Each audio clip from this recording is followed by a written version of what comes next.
Even though this is a presidential election, there are many more candidates on the ballot besides the president. Go to Ballot Ready for a nonpartisan guide to your entire ballot. From there, you can compare candidates based on stances on issues, biography, or endorsements, and then save your choices to use when you vote by mail or in the voting booth. You can even request your absentee ballot or make a plan to vote early or on election day. This election matters. Make sure you have a plan to vote and vote informed. 30% of voters take the time to vote and then leave some sort of their ballot blank. Don't let that be you. This is a missed opportunity to choose the leaders of our communities. But it's okay if you're unfamiliar with some of the more local positions. We recommend hosting a ballot party. Get together with friends over Zoom, split up the research, and go through your ballots together. Go to ballotready.org and enter your address to make a plan to vote and vote informed. Tragedy isn't like lightning. Sometimes a family is struck over and over again. One of our goals in this podcast is to try to go beyond the missing pretty white girl victim that the media tends to feature. People of all races, genders, and ethnicities go missing, and they are loved just as much as the ones who get a ton of media coverage. This week's story is about someone who isn't a media-perfect victim, but he is someone who has a family who desperately loves him and is counting down the days until they can get answers and some sense of closure. On March 23, 2010, 23-year-old Shane Donahue left his parents' home in Nokesville, Virginia, and told them that he loved them. It was a completely ordinary day full of completely ordinary activities. Shane, who didn't drive at the time, got a ride with his buddy Timothy Hickerson. Within 10 minutes, both of Shane's cell phones were dead or off, and Shane was never seen nor heard from again.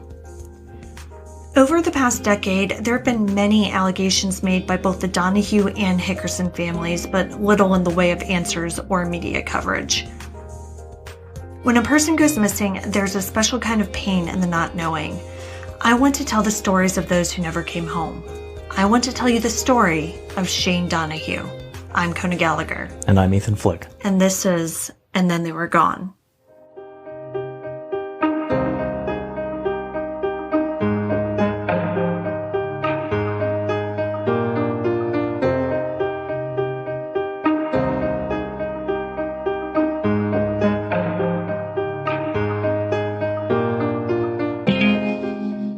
Shane Ryan Donahue, or Bubba, as his parents called him, was born in Virginia on August 22, 1986, to Brian and Donna Donahue. As the middle of 3 kids, Shane led a pretty normal life in Nokesville, Virginia. And for those of you who don't know, that makes this a local case for us. We're only about 45 minutes away from Nokesville, and I work out in that area frequently. In fact, the first house I ever sold was in Nokesville. Just to give you an idea about what this place is like, it's in Northern Virginia, but is relatively rural. There are still a lot of farms out there, and dirt roads are certainly not uncommon. The closest city is probably Manassas, and that's likely where you would go shopping or find a variety of restaurants. So it's pretty country, but it is still only around 35 miles from Washington, D.C., so it's not completely out in the sticks or anything like that. Shane led an unassuming life that wasn't filled with a lot of direction. In 2010, Shane was 23 and working odd jobs. He lived in a duplex in Nokesville close to his parents' house and just, kind of lived his life day to day. The nice thing about Nokesville is that the cost of living is relatively low compared to other areas in Northern Virginia, so it's a great place to find yourself, especially if you're close with your family who lives there. And that's what Shane was doing. He'd visit his parents, probably get some free meals, like maybe even a little laundry, and then go down the street to his house and do normal 23-year-old things. And honestly, as someone who's approaching 40, trying to build a business and has 3 kids in the middle of a global pandemic, it sounds like a pretty relaxing life. But that's not to say there weren't hardships. In 2010, his beloved mother, Donna, was fighting both breast and colon cancer. Wow, 2 types of cancer. Yeah, and I think it was stage 3. And yeah, those are obviously two incredibly deadly types of cancer too. So I can't imagine the stress and the fear that the entire family must have been going through. I mean, you had testicular cancer a few years back, and though that was a very short process, it was still one of the worst periods of her life. Yeah, anytime you hear the big C from your doctor, I mean, it's devastating. Even if it's a relatively easy treatment, quote unquote easy. Yeah. It still is cancer, and it takes at least 3 years of your life before you're considered cancer-free, if all of the screenings come back clear, and that's after treatment. So, it's a big deal, and it affects not just you, but your entire family. And I can't imagine having 2 diagnoses of cancer. Right. And, by this time, by 2010, Donna had already been dealing with this for 5 years. So I can't imagine having something hanging over my head like that for that long, but that's where this family was at the time. So I can only imagine that the entire Donahue family probably thought, all right, this is it. Like, this is the bad thing that's going to happen to them. Donna's dual cancer diagnosis is the horrible thing that they're going to have to get through. But as they would soon find out, it wasn't the only thing, nor was it even close to being the worst. On March 10th, 2010, Shane Donahue was having a good day. He had done some ceiling tile work for Colgan Air and had just been paid $5,000 in cash. Nice. Yeah. His buddy, Timothy Hickerson, helped him with the job, so Shane gave him $1,000 out of that. Shane and Timothy stopped by his parents' house like he often did, and they were just hanging out when, according to his mother, he suddenly said, "Mom, I've got to go." He told his mother that he loved her, and he and Timothy left the house at around 3:40 p.m. Timothy's family is well known in Nokesville. His family owns Hickerson Brothers Electric Service, and his father at the time was the chief at the local volunteer fire department. Shane was apparently a pretty bad driver and racked up like a ton of tickets and other violations, so he wasn't driving at this time. Shane wasn't. Yeah, Shane wasn't. Okay, so what had his license been suspended? Is that why he wasn't They driving? don't specifically say, but yeah, it sounds like it was something like we can that. assume Or he something got like that. kicked off of his insurance or whatever.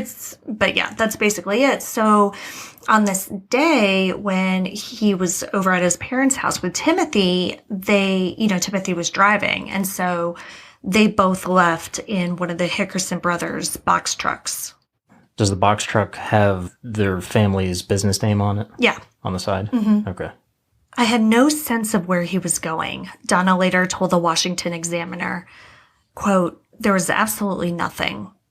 And this was unusual for Shane, but it wasn't overly alarming. He is 23 years old. He doesn't have to tell his parents everywhere that he's going and what he's doing. Right. Did you say that did he get a text or something? Did she say anything about... No, she didn't say anything about what precipitated their him leaving. He just leaving. said that, yeah, Mom, I gotta go. Okay. And this was the same day that they got paid in cash? Yeah. Okay. So presumably they have the cash on them. Right. Presumably they do. And that's the other thing. He had $4,000 burning a hole in his pocket. Yeah. So it's not crazy to assume that he just wanted to do something other than hang out at his parents' house that day. Right. He was with his buddy and they probably wanted to go out. Yeah. But Shane didn't come back for dinner like he normally did. And by the next day, when they still hadn't heard from him, they knew something was wrong. Shane, if you couldn't figure this out already, was extremely close to his parents, and he called his mother every single day. But when she didn't get her normal call on March 11th, they went to Shane's house. He wasn't there, but the TV was on, as were the lights. I mean, it just looked like Shane had stepped out, not that he was planning on being gone for a long time or anything like that. Now, of course, his parents had been trying to call him during this period, but their calls just went straight to voicemail.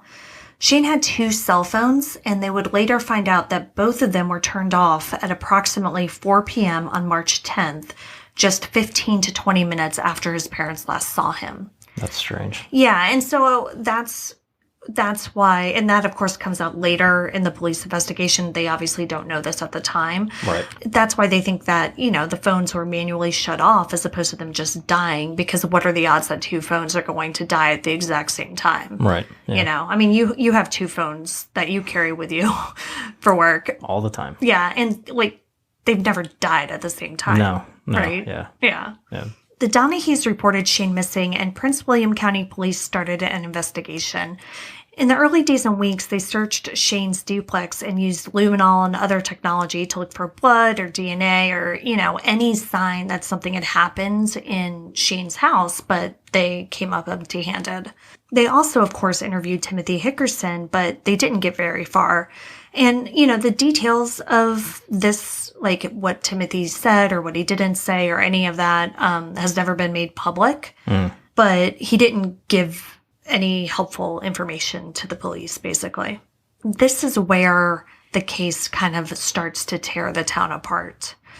Because there's so few known facts about this case, a desperate and grieving family has clung to what little they do know. And what they know is this: the last time they saw Shane Donahue, he was climbing into the passenger side of Timothy Hickerson's truck.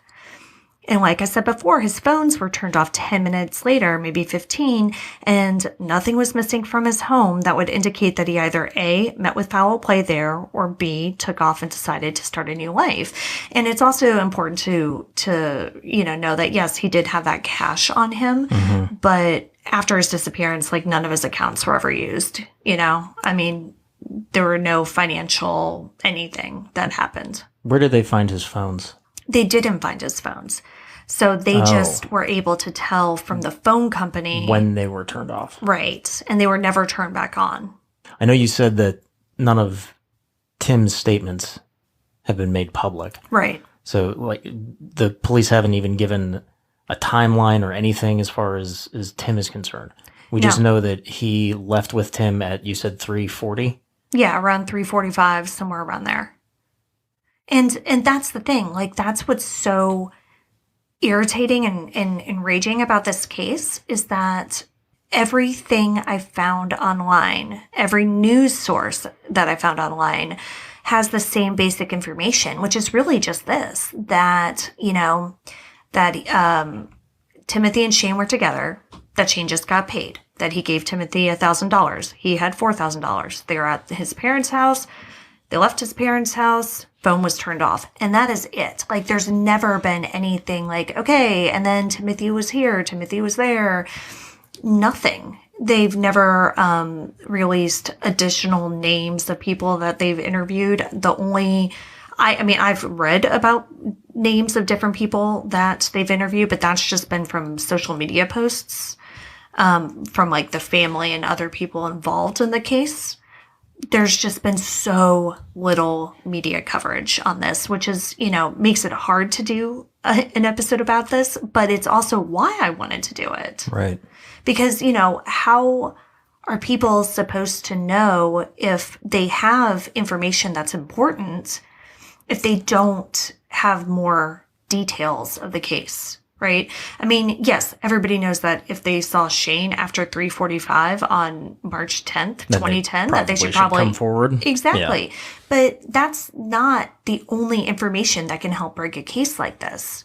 If they saw Timothy at 5 p.m., maybe that's relevant. If they saw him at 4:15 p.m., that's definitely relevant. If they saw where his work van was going. Exactly. Yeah. Any of that, you're right. And bringing up the timeline is important because we don't have one.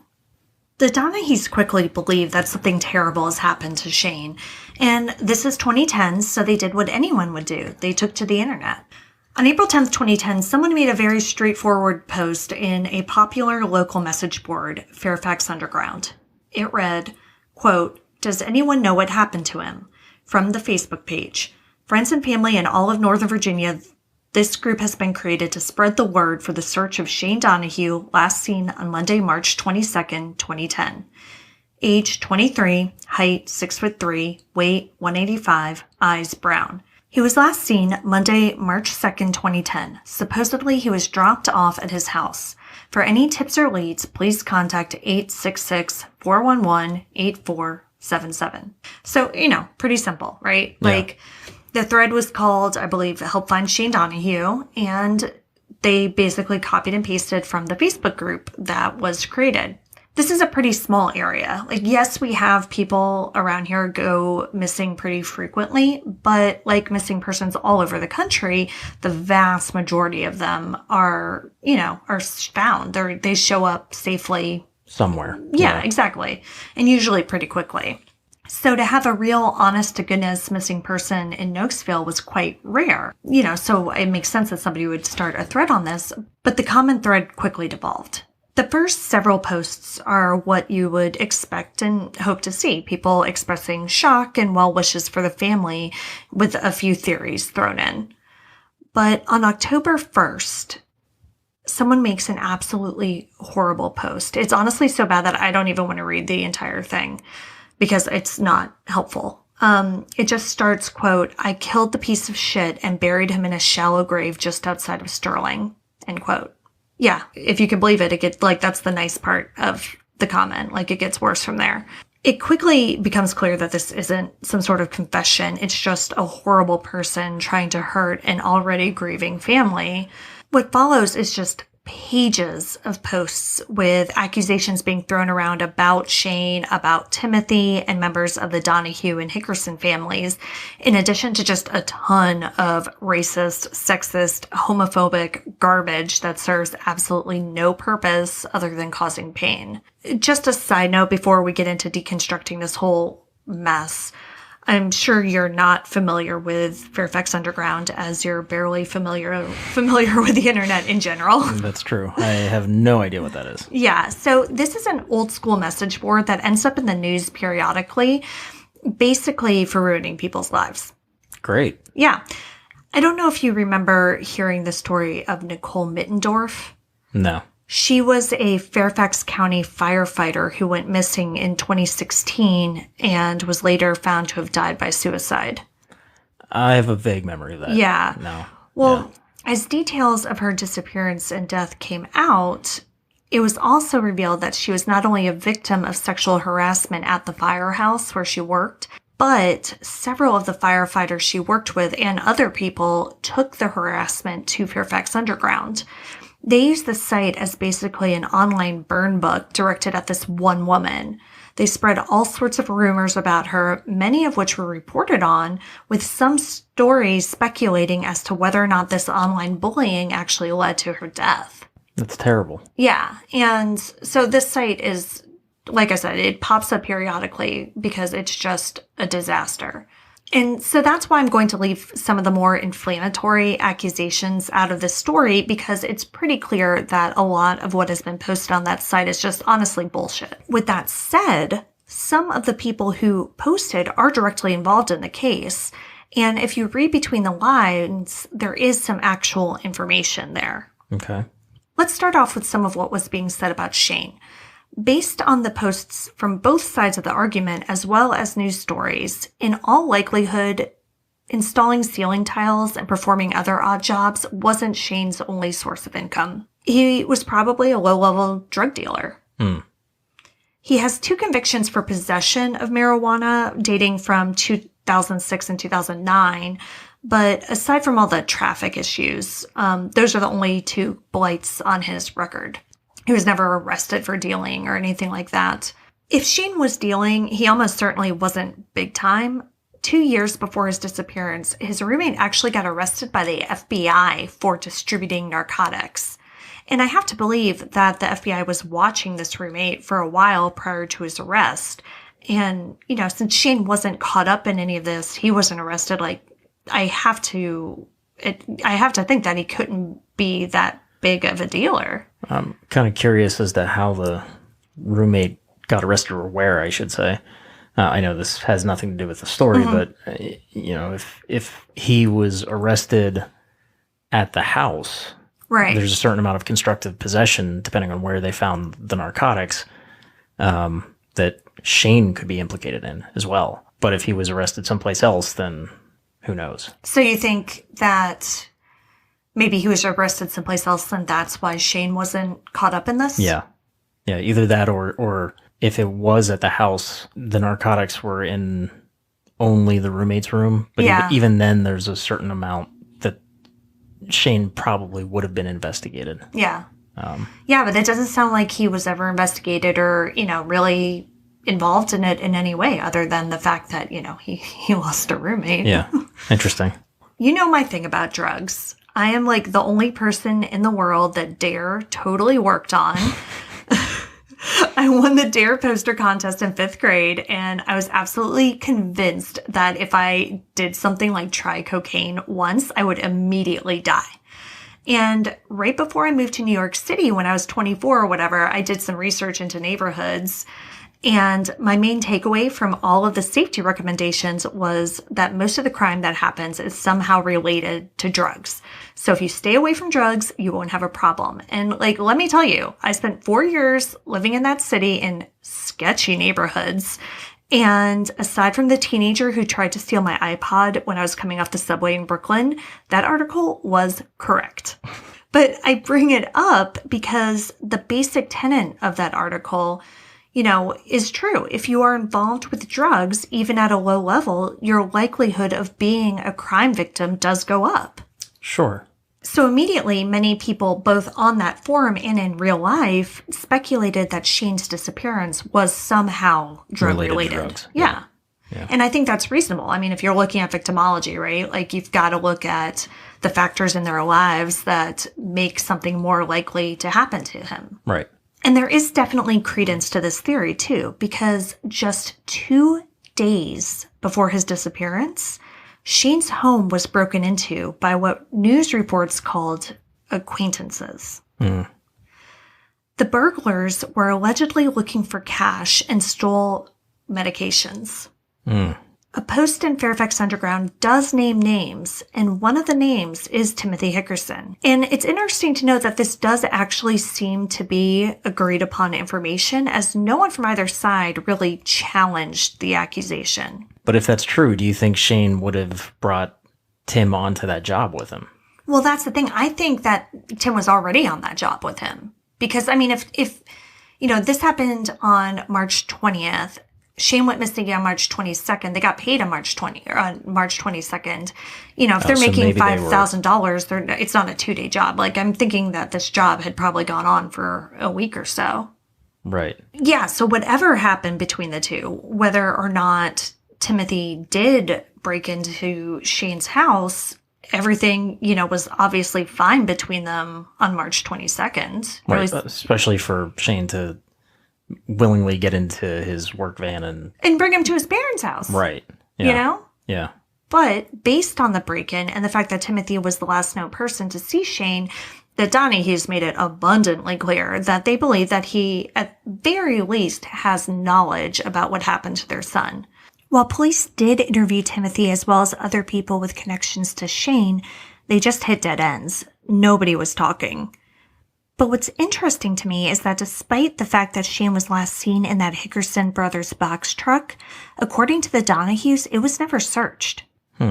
So police went to Shane's place and, did an extensive search to rule out any foul play exactly, but apparently didn't search the truck in which he was last seen.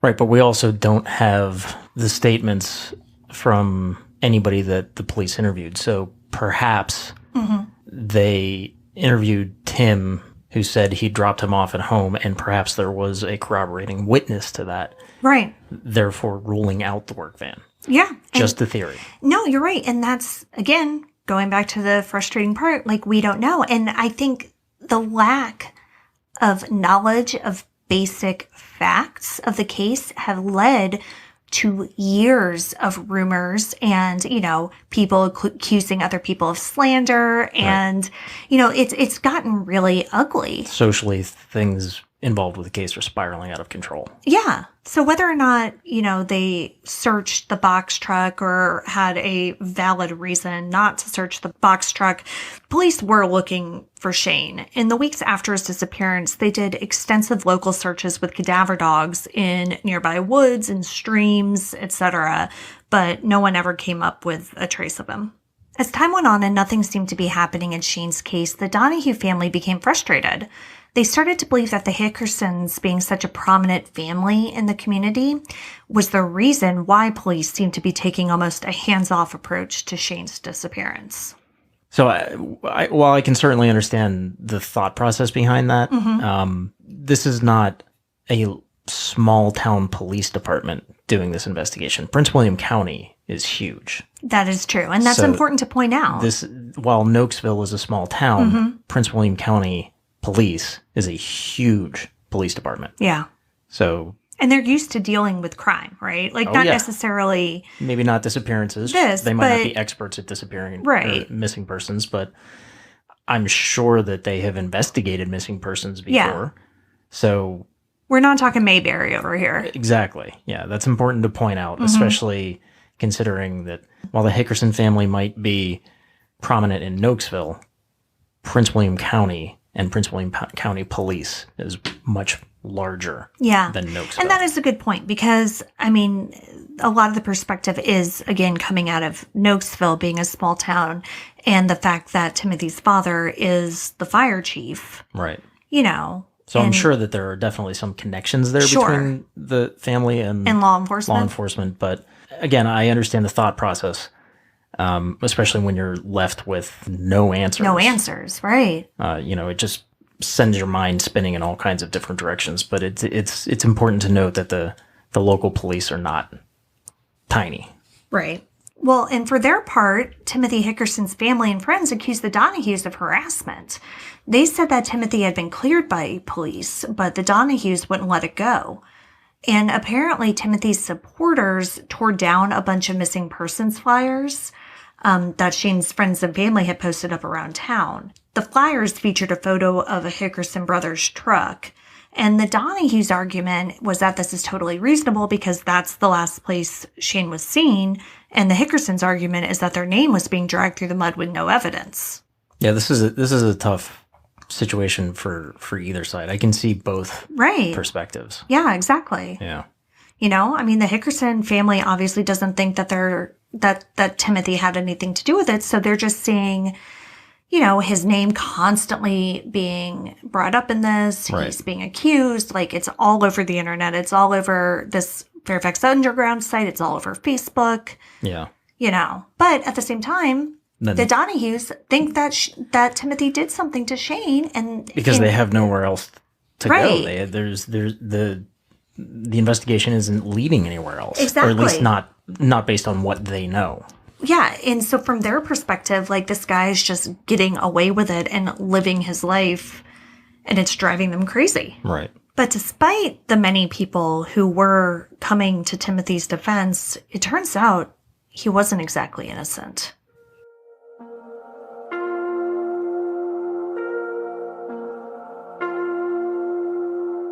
Are you registered to vote? Headcount is a nonpartisan organization that works with the music and entertainment industry to get fans to vote. To update or check your voter registration status, go to headcount.org, where you'll find all the information you need to be ready for Election Day. At headcount.org, you can also check your registration status. We know that millions of people get purged from voter rolls every year, so do not let it happen to you. You can also request an absentee ballot, get info on early voting, find your polling place, or see what's on your ballot. Remember, just go to headcount.org to register to vote. Just a few months after Shane's disappearance, Timothy Hickerson was arrested. But not for anything having to do with this case. On May 30th, 2010, employees of the Virginia Arms Company, a gun store in Manassas, were staying overnight in the shop. There had been an attempted burglary the night before, so they wanted to stick around and make sure it didn't happen again. But it did happen again. But this wasn't exactly an Ocean's 11 type heist. Around 10 p.m., employees heard somebody trying to pry open the back door, so they went back there and confronted the would-be robber. He immediately ran to his car but couldn't get it unlocked, so he gave up and ran into the woods. Leaving evidence of who he was there. Like his whole car. Wow. The gun store employees called the police, who quickly found Timothy Hickerson hiding in the woods. He was arrested, and detectives told reporters that they were able to link him to several other area burglaries. In December of 2010, Hickerson was sentenced to 4 years in federal prison for these robberies. The Donahues showed up to Hickerson's hearings and allegedly tried to speak to the prosecution to let them know that they believe he's involved in their son's disappearance. From their perspective, I'm sure, it was advocacy, but from the Hickersons' perspective, it was just more harassment. Yeah, I mean, there's no evidence. Right, and this case has nothing to do with Shane's disappearance whatsoever. And, the Donahues showed up in, their Find Shane t-shirts, and we're trying to get them to really go after Timothy. Yeah, and the prosecutor on another case, that's not the correct avenue to advocate that. Hickerson going to prison may have reaffirmed the Donahue's belief that he's not a good person, but it didn't provide closure. After Shane didn't come home, his parents knew in their hearts that he was dead. They even bought a burial plot for him. "Bubba would never leave me like this," Donna Donahue told reporters. While they didn't hold out hope that they would find their son alive, they certainly didn't give up on finding answers. About a year or so after his disappearance, Donna erected a huge banner on her property facing the road. It had a picture of Shane and said, "We miss Shane, missing for blank days." And Donna would change the number every single day to reflect how many days she'd been without her son. That's incredibly sad. Mm-hmm. To further show her dissatisfaction with how Prince William County Police had handled his case, she attached a banner underneath that said, "Don't let your child go missing in PWC."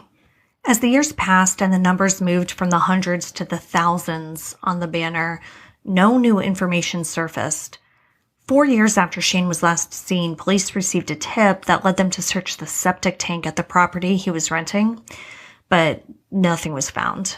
There were a few other possible conclusions to this story, including an unidentified body found in a wooded area in Nokesville in 2018, but that body proved to be that of a local missing teenager. Internet sleuths have also tried to match unidentified John Does to Shane, but with no luck. Years without answers wouldn't prove to be the last tragedy that would strike the Donahue family. Shane's younger sister, Cheyenne, was deeply affected by her brother's disappearance. She can be seen all over the Facebook group, constantly posting about Shane. She also dreamed of being a doctor and graduated high school a year early. She then received a bachelor's degree of science and chemistry from Virginia Commonwealth University. Her passion became educating people about substance abuse, and she received a degree in substance abuse counseling. But the tragedy of never knowing what happened to her brother began to wear on Cheyenne, and eventually it all became too much for her. Just last year, on June 13th, 2019, Cheyenne died by suicide. She was 28 years old. That's terrible. Yeah. I mean, just tragedy after tragedy with this family. Cancer diagnosis, missing child, now suicide. Mm-hmm. It's awful. Yeah, I can't imagine. And that really, when I found that out, I had already decided that we would do this case this week. And of course, this came up in my research, and it really made me want to get this story out there even more, because of course, every family deserves answers, but dear God, this family deserves answers. Yeah.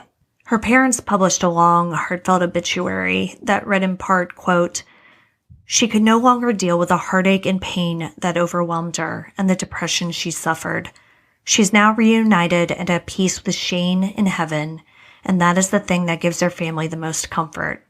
Survivors include her loving parents, Brian and Donna Donahue, brother Shane Donahue, as well as extended family and friends. She was preceded in death by her loving brother and best friend, Shane Donahue." I wanted to tell Shane's story this week for a few reasons. Like I said, this family needs answers. It's local, but beyond that, I think the stigma of the possible drug connection has made this not get the media coverage that it deserved. It's horrible that the most I have found written on this case were pages of vitriol spewed on anonymous internet forums. Shane Donahue was loved. He is still deeply loved, and his family deserves answers just as much as the family of a more media-perfect victim. Somebody talking is the only way that this is going to get solved at this point. I mean, unless they find a body, but that doesn't necessarily solve it. It'll give us more information. I'm just curious as to why Prince William County haven't released some sort of timeline on the investigation. I mean, maybe they don't have one. Maybe they don't have a solid lead on anything. Yeah. But, I mean, I of course wouldn't expect them to release everything, leads or anything like that. But maybe some sort of basic timeline as far as what they know. Yeah, and even recently they posted about this case on their Facebook page because they like highlight cold cases every now and again. But, I mean, even that post was just basically the information that we already know, when he went missing and from where. But there's just nothing else that anybody has written about it. And I haven't seen, there are a couple of stories about the banner and things like that. But nothing has been written about this. I haven't seen anything in years. And even Cheyenne's death, I found out about from the forum. And so I did a little digging and I found the obituary, but I didn't see a single news article written about that. Why wouldn't that be out there? Yeah, I don't know. I mean, it's incredibly frustrating. And, for every case that we see that does have a lot of media coverage, there are so many that don't. And these people deserve to be talked about. Their stories deserve to be told. It doesn't matter the background of the person that goes missing. Right. Nobody's life is a throwaway. No. Everybody is somebody's son, daughter, father, brother, sister. There's connections, friend even. Everybody has connections in their lives. Yeah. And nobody's life deserves to just be tossed aside and forgotten about. And these are real people, and they're real people that have to deal with this every single day. And that's why I was so angry reading all of these posts, because I cannot tell you how disgusting they were to rate something like that. Like, regardless of how you feel about, the missing person or the family or whatever. I mean, to say the things that they said, like, I'm glad he's dead and I hope he's rotting in hell. It's beyond the pale. That's despicable. Yeah. And there's this whole other weird side story rabbit hole that I went down that has to do with this stupid Fairfax Underground page. One of the names of the people who has been mentioned as being possibly involved. So somebody accused this person of helping Timothy bury the body, basically. And, I don't want to get into the guy's name because, again, this is just all internet forum rumor and whatever. Yeah. So that guy, though, was later killed by police in an unrelated incident in North Carolina. And his son, who is a teenager, he's 19 now, he was 14 at the time, was very active on this site on Fairfax Underground. And was one of the people who would, say terrible things to other people and, was basically a troll. But then he got it dished back to him as well and ended up... his father was killed. Yeah, and ended up running away from home. And then there were news stories about hey, did, this online bullying lead to this kid's disappearance? And now this kid was found, he was found in New Jersey not too long after, and he was fine. He did leave on, of his own accord and whatever. But it's just, this case has so many weird connections and layers. And with the amount of people talking, I have to believe that there are people who are talking and saying things that are real. It is probably buried somewhere in that cancer of a site. Yeah.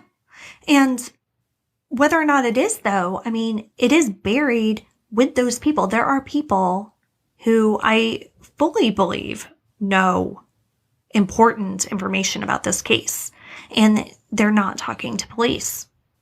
Somebody needs to say something. This case reminds me of the Bear Diaz case. In both, the victim was a young man with cash who seemed to be hanging around the wrong people. In this case, just as that one, we need someone who knows something to finally have the courage to give the Donahue family the answers they need and deserve.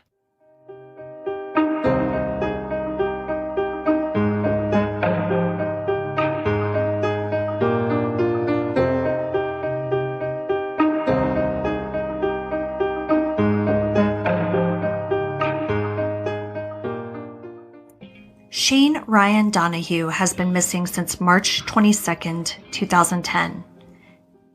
He was 23 years old at the time. He would be 34 today. If you have any information on what happened to Shane that day or where he may be now, you can call the Prince William County Police Department at 763-792-7279. If you'd like to leave an anonymous tip, you can call 866-411-8477. You can see all of the sources for this episode along with photos on our website, andthentheyweregone.com. And be sure to follow us on social, and Then They Were Gone Pod on Facebook and at ATTWG Pod on Instagram and Twitter.